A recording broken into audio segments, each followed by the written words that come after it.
Everyone, paper number 1, B.Ed course. Today we are going to start new topic. It was aims of education. आज हम बात करेंगे B.Ed का पहला paper है नॉलेज एंड करिकुलम. आज हम बात करेंगे एम्स ऑफ एजुकेशन की. यूनिट नंबर 2 का एक पार्ट है. इसमें हम बात करेंगे एजुकेशन के एम्स क्या है, कल्चर क्या रोल प्ले करती है, role of culture and economy and historical forces. ठीक है, हम सब जानते हैं, इसके बारे में हमने पहले भी पढ़ा है. एम्स क्या होती है? देखिए, सभी के जीवन का कुछ ना कुछ उद्देश्य होता है और बिना उद्देश्य के हमारा जो है जीवन है वो व्यर्थ है. तो क्या है, किसी भी टारगेट को लेके, किसी भी उद्देश्य को लेके जब भी हम कोई काम करते हैं तो क्या होता है, उसके अंदर बहुत सारी समस्याएं आती हैं, बहुत सारी बाधाएं आती हैं. धीरे धीरे क्या होता है, हम अपने एम के पास पहुंच जाते हैं. तो क्या है, कुछ हमारे जो है लक्ष्य है, कुछ हमारे उद्देश्य है. इसी तरह क्या होता है, एक समाज है, समाज के अंदर जो है शिक्षा है वो सशक्त माध्यम है. तो क्या है, समाज के भी कुछ लक्ष्य और उद्देश्य होते हैं. ठीक है, तो आज हम किसके बारे में बात करेंगे? सबसे पहले जानेंगे एम्स या ऑब्जेक्टिव्स कह लीजिए. एम्स ऑब्जेक्टिव्स क्या है ऑफ एजुकेशन के, क्या है, क्या किस तरह से पहले शिक्षा रही, क्या क्या उद्देश्य निर्धारित किए गए, किस तरह से उनको पूरा किया गया और फर्दर फ्यूचर के लिए कौन कौन से एम्स बनाए गए. ठीक है, तो स्टार्ट करते हैं इसको. देखिए, उद्देश्य के बिना क्या है, शिक्षा अर्थपूर्ण नहीं है. डेवी जो है, जॉन डेवी है, इसके बारे में वो क्या बोलते हैं, उद्देश्य क्या है, पहले से सोचा गया वह लक्ष्य है जो एक क्रिया को दिशा प्रदान करता है और व्यवहार को प्रेरित करता है. मतलब हमें जब कुछ अचीव करना होता है, जब हमारे सामने कोई टारगेट होता है तो उसको अचीव करने के लिए हम लोग क्या करते हैं, उसी से संबंधित बिहेवियर करते हैं, यानी कि वैसा ही व्यवहार करते हैं. उसको हम बोलते हैं वांछित व्यवहार. या फिर कहने का भाव यह है कि हमारे अंदर अगर हमारा टारगेट 80% या 90% मार्क्स का है तो क्या होगा, हमारे माइंड में क्या चलेगा, हमारा बिहेवियर कैसा हो जाएगा, लगातार सीखने का, शिक्षा ग्रहण करने का, पढ़ने का, जो भी टॉपिक है हमारे, जो भी सब्जेक्ट्स हैं हमारा माइंड क्या करेगा, लगातार उन चीज़ों के बारे में जो है सजग रहेगा, लगातार उन चीज़ों को ढूंढता रहेगा. तो यहाँ क्या है कि जो हमारा बिहेवियर है वो हमारा चेंज हो गया. किस लिए? क्योंकि हमारा एक टारगेट है, एक लक्ष्य है, उसे हमने प्राप्त करना है. तो क्या है, उद्देश्य क्या हो गया, उद्देश्य वह पूर्व निर्धारित लक्ष्य है.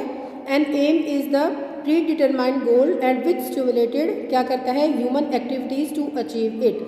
यानी कि एक पूर्व निर्धारित लक्ष्य है जो इसे प्राप्त करने के लिए मानवीय गतिविधियों को क्या करता है, उद्दीपित करता है. मीन्स हमें ऑल टाइम इस बात के लिए तैयार करता है कि हमने अपने लक्ष्य और उद्देश्य को प्राप्त करना है. अब क्या है, लक्ष्य जो है वो क्या है, विद्यमान स्थितियों के अनुकूल होते हैं, यानी कि जो हमारी स्थितियां होती हैं उसके अनुसार होते हैं. फिर क्या है, एक लक्ष्य हमने प्राप्त कर लिया या एक उद्देश्य हमने प्राप्त कर लिया तो वो ये नहीं कि वो फाइनल हो गया, वो अंतिम नहीं हो सकता, उसके बाद भी हमारे और आगे प्री डिसाइडेड होंगे. मीन्स कहने का भाव यह है कि हमारी आवश्यकता और हमारी जो है नीड्स हैं उनके अकॉर्डिंग जो है उनमें बदलाव आता चला जाता है. फिर उसके बाद है जो लक्ष्य है वो बिल्कुल क्लियर होने चाहिए, स्पष्ट होने चाहिए, फ्लेक्सिबिलिटी उनके अंदर होनी चाहिए. ऐसा नहीं है कि हमने एक एम रखा था वो हमें नहीं मिला तो क्या है हम उसी पे अड़ के बैठ जाएंगे. थोड़ा सा अपने आप को फ्लेक्सिबल रखिए. एक बार हमें 80% या 90% मार्क्स चाहिए, एक बार 80% आए तो नेक्स्ट टाइम क्या होगा, और लेकर करेंगे तो क्या होगा, 90% आएंगे. तो क्या थोड़ी सी फ्लेक्सिबिलिटी होनी चाहिए. फिर क्या है, लक्ष्य वो क्या है, हमारी जीवन और हमारी अभिलाषाओं के अनुरूप होने चाहिए.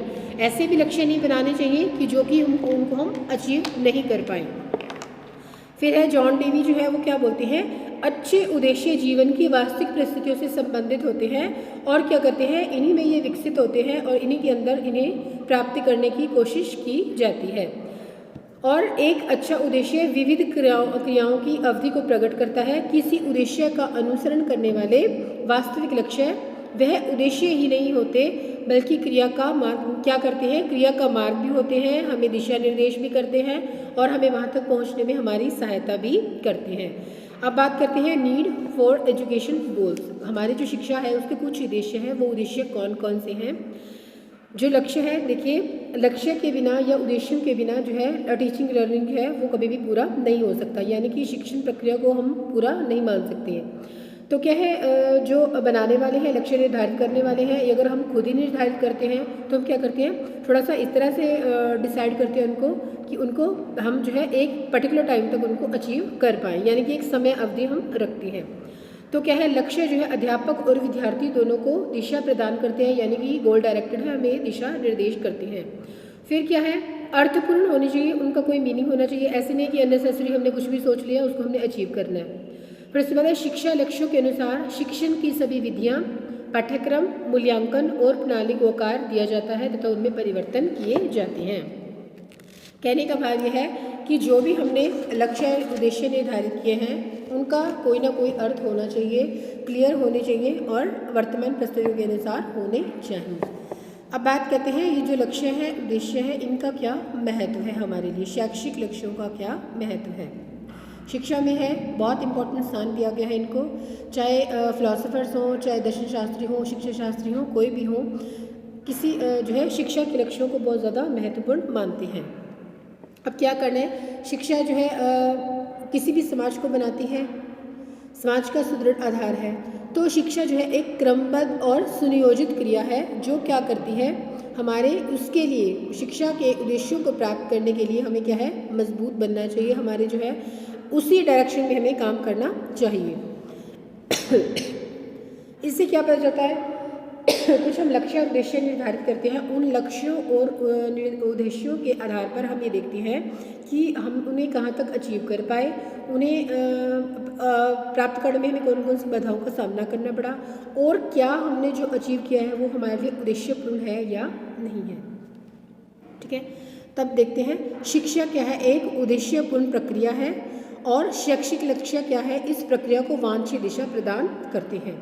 देखिए सबसे पहले क्या है, शिक्षा क्या बताते हैं, उद्देश्यपूर्ण प्रक्रिया है। हम जो भी कर रहे हैं, जो भी कोर्स कर रहे हैं, कुछ भी कर रहे हैं, कोई ना कोई ऑब्जेक्टिव लेके कर रहे हैं, कुछ ना कुछ हमारा लक्ष्य है, उसको हमें प्राप्त करना है तभी कर रहे हैं। तो क्या है, वो कह रहे हैं कि शैक्षिक लक्ष्य इस प्रक्रिया को जो है वांछित दिशा प्रदान करते हैं।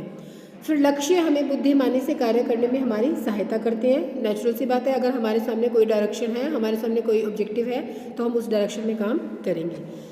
फिर उसके बाद क्या है, शैक्षिक लक्ष्य शिक्षण प्रक्रिया के परिणामों का मूल्यांकन। अब क्या है, मूल्यांकन क्या इसको बोलते हैं, मीन्स इवैल्यूएशन करना। इवैल्यूएशन कब होता है, जब भी हम मान लीजिए किसी का टारगेट है IAS बनने का, तो क्या है स्टेप बाय स्टेप चलेंगे, कुछ हम टारगेट्स रखेंगे, अपने छोटे छोटे ऑब्जेक्टिव्स रखेंगे, उन ऑब्जेक्टिव्स को फुलफिल करते जाएंगे। हमारा टारगेट है 90% मार्क्स का, तो धीरे धीरे क्या है, हम जो टारगेट्स हैं उनको अचीव करेंगे और एक दिन क्या होगा, हम अपने जो उद्देश्य है, जो हमारा लक्ष्य है, अपने छोटे छोटे उद्देश्यों से अपने लक्ष्य की ओर पहुंच जाएंगे। तो ये क्या है, सफलता और विफलता मापने में मदद करते हैं। जो हमारे मूल्यांकन है वो हमारी हेल्प करता है, वो जो हमारी जजमेंट है वो ये हेल्प करती है कि हमने कहाँ तक अपने उद्देश्यों को प्राप्त किया। अब विद्यालय प्रशासन की दक्षता के लिए शैक्षिक लक्ष्यों का सामने होना बहुत ज़्यादा ज़रूरी है। ठीक है जी, अब इसके लिए अच्छे टीचर्स भी चाहिए, करिकुलम भी अच्छे चाहिए, टीचिंग मेथड भी चाहिए, मटेरियल भी चाहिए, सब कुछ होना चाहिए हमारे पास अवेलेबल, तभी हम अपने लक्ष्यों को या उद्देश्यों को प्राप्त कर पाएंगे। फिर क्या है, शैक्षिक लक्ष्य शिक्षार्थियों के कार्य को भी दिशा प्रदान करते हैं। नेचुरल सी बात है, देखिए जो स्टूडेंट है उसको भी मालूम है कि पहले मैंने ये उद्देश्य प्राप्त करना है, फिर उसके बाद ये होगा, स्टेप बाय स्टेप वो भी अपने आप को डायरेक्टेड रखेगा, यानी कि एक दिशा मिल जाती है काम करने के लिए। अब है माता पिता और जो है जन सामान्य के लिए भी बहुत महत्वपूर्ण है। अब क्या देखिए, बच्चे पढ़ते हैं तो पेरेंट्स जो है इस बात के लिए तरफ ध्यान रखते हैं कि बच्चे क्या कर रहे हैं, किस तरफ डायरेक्शन में जा रहे हैं, और एज वेल एज टीचर और पेरेंट्स दोनों ही बहुत इंपॉर्टेंट रोल प्ले करते हैं किसमें, उद्देश्यों को प्राप्त करने में। ठीक है, शैक्षिक लक्ष्य प्रक्रिया को महत्व और निरंतरता प्रदान करते हैं। छोटी छोटी जो सफलताएं हैं वो क्या करती हैं, हमें दिशा देती हैं, आगे कार्य करने की ओर अभिप्रेरित करती हैं। लक्ष्य क्या करते हैं, समय और ऊर्जा की, टाइम की सेविंग करता है और हमारी एनर्जी की भी सेविंग करता है। लक्ष्य हमें विवेकपूर्ण तरीके से कार्य करने में सहायता प्रदान करते हैं कि हम जो है मोटिवेट होकर, या फिर यूँ कहिए कि डिस्क्रिमिनेशन के साथ अपने लक्ष्यों को, उद्देश्यों को प्राप्त कर सकें और अपने जो है कार्य की ओर अग्रसर होते रहें। ठीक है जी, ये था शैक्षिक लक्ष्यों का महत्व। अब क्या है, कुछ होते हैं विशिष्ट उद्देश्य, कुछ होते हैं सामान्य उद्देश्य। विशिष्ट उद्देश्य कौन से हो गए, लक्ष्य जिनका क्षेत्र और प्रकृति सीमित होती है उन्हें हम कहते हैं विशिष्ट लक्ष्य। उन्हें विशेष उद्देश्य भी कहा जाता है, और जो सार्वभौमिक होती हैं उन्हें क्या कहा जाता है, सामान्य उद्देश्य उन्हें कहा जाता है। अब क्या है, कुछ तत्व जो है निर्धारित करते हैं, जैसे हमारी लाइफ की फ़िलॉसफी हो गई, ह्यूमन का नेचर हो गया, मानव की जो प्रकृति है वो किस तरह की है। फिर कुछ रिलीजियस फैक्टर्स होते हैं जो प्रभाव डालते हैं, पॉलिटिकल आइडियोलॉजिकल हो गया, कल्चरल फैक्टर हो गए, नॉलेज ऑफ एक्सप्लोरेशन हो गई और हाई आइडिया ऑफ लाइफ हो गई। कुछ चीज़ें हैं जो, कुछ तत्व हैं जो कि निर्धारित करते हैं हमारे शैक्षिक लक्ष्य कैसे होंगे। अब बात करते हैं different goals of education at the different times. अब क्या है, देखिए पहले जो है शिक्षा का विकास किस तरह से हुआ, तो पहले जो है शिक्षा के लक्ष्य और उद्देश्य भी अलग थे। टाइम टू टाइम क्या हो रहा है, जो है इरा चेंज हो रही हैं, लोग चेंज हो रहे हैं, उनकी थिंकिंग थॉट्स जो है चेंज हो रहे हैं। जैसे जैसे हमारी वर्तमान परिस्थितियाँ चेंज होती चली जा रही हैं, वैसे वैसे हमारे लक्ष्य उद्देश्य बदलते चले जाते हैं। तो अब हमारा क्वेश्चन आता है कि different goals of education in at different times, यानी कि विभिन्न विभिन्न काल में जो है डिफरेंट जो शिक्षा के उद्देश्य है वो किस तरह के रहे होंगे, उनके बारे में बात करते हैं। सबसे पहले देखिए बात करते हैं goals of education in ancient time. जो एंशिएंट टाइम था, प्राचीन काल था, उस दौरान शिक्षा के उद्देश्य क्या थे, क्या किया जाता था पहले के टाइम में, जो है क्या करते थे, भक्ति भावना की तरफ ज़्यादा ध्यान था। तो छात्रों में ईश्वर की भक्ति भावना का संचार करना, धार्मिकता का संचार करना, अच्छे कैरेक्टर को डेवलपमेंट यानी कि अच्छे चरित्र का निर्माण करना, कैरेक्टर डेवलपमेंट की बात होती थी। फिर ऑलराउंड डेवलपमेंट हो गया, व्यक्तित्व का संपूर्ण विकास हो गया, अच्छे नागरिक बने, अपने कर्तव्यों का पालन करें। फिर सामाजिक कुशलता होगी, प्रसन्नता होगी, इन सब का विकास, और फिर संस्कृति को संभालना और उसके प्रचार और प्रसार करना, इन सब के बारे में बात की जाती थी एंशिएंट काल में, यानी कि प्राचीन भारत में। फिर प्राचीन के बाद समय आया मध्यकालीन भारत का। प्राचीन काल आ गया, एंशिएंट टाइम हो गया, देन मिडिवल पीरियड आ गया, मिडिवल इंडिया आ गया, देन उसके बाद आ गया हमारा एजुकेशन ड्यूरिंग ब्रिटिश रूल्स। इनके बारे में हमें थोड़ा थोड़ा पता होना बहुत ज़्यादा ज़रूरी है। जब मध्यकाल की शिक्षा आई तो क्या है, इस्लामिक टाइम आ गया, इसमें इस्लाम का प्रचार और प्रसार किया गया, मुसलमानों से संबंधित शिक्षा जो है उसको फैलाया गया, मुसलमानों की सत्ता और राजधानी का जो है विस्तार किया गया, नैतिकता का विकास, चरित्र विकास, शरीयत का निर्माण, प्रचार और प्रसार और भौतिक संपन्नता की प्राप्ति के ऊपर जो है जोर दिया गया। मीन्स टाइम टू टाइम क्या हुआ कि जो हमारे ऑब्जेक्टिव्स थे, हमारे जो एम्स थे वो भी चेंज होते चले गए। अब बात करते हैं ब्रिटिश पीरियड की। ब्रिटिश पीरियड के दौरान क्या हुआ, ब्रिटिश साम्राज्य को संगठित किया करना, फिर है क्लर्कों की भर्ती करना, अंग्रेजी साहित्य को फैलाना। ब्रिटिशर्स थे, उन्होंने क्या किया, अंग्रेजी साहित्य को फैलाया, इंग्लिश लोगों को पढ़ने के लिए जो है तैयार किए, क्योंकि उनको क्लर्क चाहिए थे इसलिए।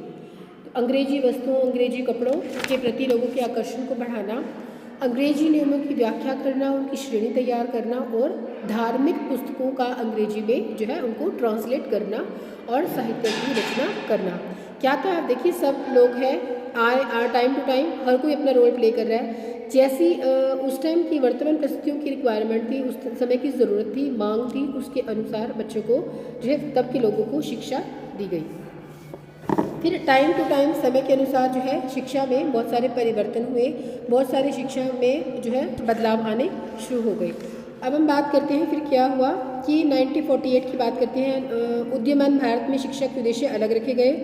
उस टाइम समय बात की गई जो है इंडिविजुअल एम्स ऑफ एजुकेशन, व्यक्तिगत लक्ष्य की बात की गई, सामाजिक लक्ष्यों की बात की गई, व्यवसायिक लक्ष्य है, चरित्र निर्माण, संस्कृति का लक्ष्य है, संतुलित विकास का लक्ष्य है। तो ये क्या है, समय के अनुसार बदलती हुई मांग के अनुसार लक्ष्यों को भी परिवर्तित कर दिया गया।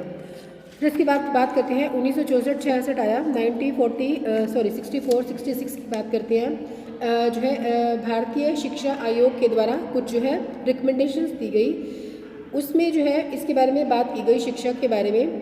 तो उन्होंने शिक्षा के कुछ लक्ष्य सुझाए, वो क्या थे, इंक्रीज प्रोडक्टिविटी, की शिक्षा इस तरह की हो जो कि प्रोडक्टिविटी उत्पादकता में वृद्धि करे। फिर सामाजिक राष्ट्रीय अखंडता को बढ़ावा देना, promoting social and national integration, इसको बढ़ावा देना। थर्ड किया गया आधुनिकीकरण की प्रक्रिया को तीव्र करना, क्या करना है, एक्सेलरेट करना है हमने मॉडर्नाइजेशन को।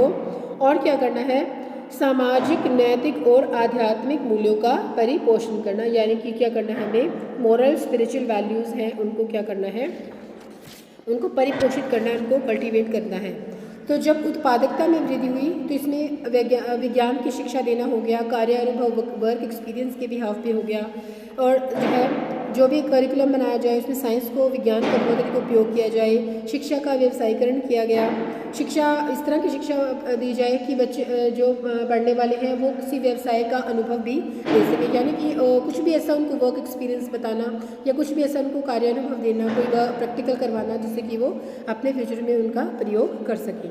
फिर एकता, अखंडता को बहुत अधिक प्रोत्साहन दिया गया। सामाजिक और राष्ट्रीय सेवा को महत्व दिया गया। फिर आधुनिकीकरण को जो है तेज करना है। आधुनिकीकरण, मॉडर्नाइजेशन की बात करते हैं, उसको थोड़ा जो है तीव्रता की बात की गई, थोड़ा तेज किया जाए, जिससे कि लोग जो है लोगों के अंदर सामाजिक, आध्यात्मिक, नैतिक जो है इन सब मूल्यों का पालन पोषण किया। कहने का मतलब यह कि जैसे जैसे समाज की मांग बढ़ती गई वैसे वैसे हमने क्या किया, शिक्षा के लक्ष्य और उद्देश्यों को निरंतर बदलते चले गए। फिर उसके बाद क्या हुआ, नेशनल एजुकेशन पॉलिसी को डेवलप किया गया 1986 के दौरान। उसमें फिर शिक्षा के कुछ लक्ष्यों को निर्धारित किया गया। इस प्रकार से है। नंबर 1, उस टाइम 10+2+3 का जो है स्कीम रखी गई, फॉर्मूला रखा गया। इसके अकॉर्डिंग करिकुलम को डिसाइड किया गया। सबसे पहला जो उद्देश्य रखा गया वो था लाइफ लॉन्ग एजुकेशन, जीवन पर्यंत शिक्षा। ठीक है, यानी कि जो है साक्षरता को फैलाना था, सभी को एजुकेशन प्रोवाइड करानी थी। सेकेंड पॉइंट रखा गया डेवलपमेंट ऑफ मैन पावर, मानव संसाधन का विकास किया गया। मीन्स जो भी शिक्षा दी जाए उसमें देश को या हर प्राणी को आत्मनिर्भर बनने के ऊपर बहुत ज़्यादा जोर दिया गया। फिर है शांतिपूर्ण सह-अस्तित्व। क्या है, कुछ भी हमने हमारे जीवन का लक्ष्य और उद्देश्य क्या है, शांति से काम करना। विश्व में शांति हो, राष्ट्र में शांति हो, समाज में शांति हो। एकता, अखंडता की बात की गई, प्रभुत्व की बात की गई, वसुधैव कुटुंबकम की बात की गई। तो ये क्या है, युवा पीढ़ी हो, अंतर्राष्ट्रीय सद्भावना, मतलब इस तरह से किया गया कि सारे देश के अंदर जो है वो शांति जो है कायम रहे। फिर है समाजवाद, धर्मनिरपेक्षता और जनतंत्र का विकास करना। उसके बाद बात करते हैं नैतिक और आचार मूल्य की बात करना, यानी कि लोगों के अंदर अच्छी जो है थॉट्स को, थिंकिंग्स को, सत्यम शिवम सुंदर, इन सब चीज़ों को डेवलप करना। उसके बाद बात करते हैं ऑलराउंड डेवलपमेंट की। ऑलराउंड डेवलपमेंट का क्या मतलब है कि जो भी बच्चों को एजुकेशन हमने प्रोवाइड करनी है वो शारीरिक शिक्षा से फिजिकल, मेंटल, मॉरल, स्पिरिचुअल, जो है इंटेलेक्चुअल, मतलब उनकी हर तरह से उनकी डेवलपमेंट करे, ऑलराउंड डेवलपमेंट की बात की गई है। उसके बाद बात करते हैं असमानताओं की समाप्ति के बारे में बात की गई कि जो है किसी ऐसा नहीं हो कि जो एजुकेशन प्रोवाइड करे वो एक पर्टिकुलर कास्ट या स्टेट के लिए, या ऐसा कुछ भी नहीं है। शिक्षा जो भी प्रोवाइड की जा रही है उसमें असमानताओं को खत्म करना और जो है सभी को समान रूप से शिक्षा प्रोवाइड करना, चाहे वो किसी भी वर्ग का हो, जाति का हो, कहीं से भी संबंध रखता हो। उसके बाद जो है वुमेन एजुकेशन के ऊपर बहुत ज़्यादा जोर दिया गया कि वुमेन्स जो है उनको जो है शिक्षा प्रदान की जाए और फ्री एजुकेशन जो है प्रोवाइड की जाए। मतलब महिला सशक्तिकरण के लिए महिलाओं का शिक्षित होना बहुत ज़्यादा ज़रूरी है। फिर उसके बाद बात की गई शैक्षिक रूप से पिछड़े हुए और अन्य वर्ग एवं क्षेत्र के लिए, माइनॉरिटीज़ के लिए, एजुकेशन फॉर हैंडीकैप्स के लिए एंड अडल्ट एजुकेशन की बात की गई। ठीक है, तो इस तरह से क्या किया गया कि टाइम टू टाइम वर्तमान समय में, अगर हम वर्तमान समय की बात करें तो टाइम टू टाइम क्या कर रहे हैं, इस चीज़ों को बदलाव कर रहे हैं। जैसे जैसे हमारी परिस्थितियाँ हैं, हमारा वातावरण चेंज हो रहा है और जैसे जैसे नई टेक्नोलॉजी आ रही है वैसे वैसे क्या है, शिक्षा के लक्ष्य और उद्देश्यों में परिवर्तन होता चला जा रहा है। अगर हम आज की बात करें, प्रेजेंट सिनेरियो की बात करें, तो आज का उद्देश्य क्या है, चाइल्ड डेवलपमेंट। जो एजुकेशन हो वो चाइल्ड सेंटर्ड हो, उसकी ऑलराउंड डेवलपमेंट हो, टीचर एज अ मेंटर हो, एज अ गाइड हो, उसकी हेल्प करने वाला हो। ठीक है, उनको इस तरह से एजुकेशन प्रोवाइड की जाए कि वो अच्छे नागरिक बन सके और राष्ट्रीयता की भावना के उनके अंदर विकास हो और जो है ह्यूमन मैन पावर का, ह्यूमन जितने भी रिसोर्सेज हैं उनका अप्रोप्रिएट यूज़ हो सके और जो है शिक्षा के अंदर जो है आधुनिकीकरण को जो है बहुत अधिक महत्व दिया गया है। तो ये था आज का हमारा जो है टॉपिक, जिसमें हम बात कर रहे थे कि शिक्षा के लक्ष्य क्या रहेंगे, उसके उद्देश्य क्या रहेंगे और प्रेजेंट सिनेरियो, या कीजिए जैसे जैसे समय बदलता चला जाता है वैसे वैसे हम अपने लक्ष्य और उद्देश्यों में परिवर्तन करते चले जाते हैं। उसके बाद हम लोग बात करेंगे एजुकेशन और कल्चर आपस में किस तरह से इंटर रिलेटेड है। Thank you.